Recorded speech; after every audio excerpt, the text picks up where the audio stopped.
अस्सलाम वालेकुम के न्यूज़ हेडलाइंस के साथ मैं हूं कुदसिया शौकत। चलते हैं आज की हेडलाइंस की तरफ। खबरों का सिलसिला आगे बढ़ाते हुए रुक करेंगे साहिवाल का।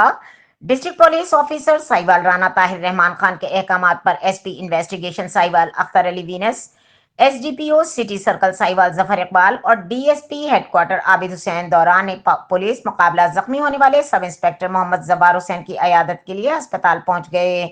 थाना कल्ला मंडी की हदूद में दौरान पुलिस मुकाबला जख्मी होने वाले बहादुर सब इंस्पेक्टर मोहम्मद जब्बार हुसैन से मुलाकात की, फूलों का गुलदस्ता दिया और उनकी जल्द सेहतियाबी के लिए नेक ख्वाहिशात का इजहार किया। इस मौके पर उन्होंने कहा कि बेहतरीन इलाज और बहाली और सेहत कोई कसर उठा न रखी जाएगी। शहरियों की जानो माल के तहफ़्फ़ुज़ के लिए अपने जिस्मों को ढाल बनाकर जख्मी होने वाले ये गाजी हमारे हीरो हैं। जराइम पेशा नासिर के पेशकनी के लिए पुलिस भरपूर किरदार अदा कर रही है। शहरियों के तहफ़्फ़ुज़ के लिए हर मुमकिन इक़दामात करेंगे। पुलिस के गाजी महकमा पुलिस के माथे का झूमर हैं।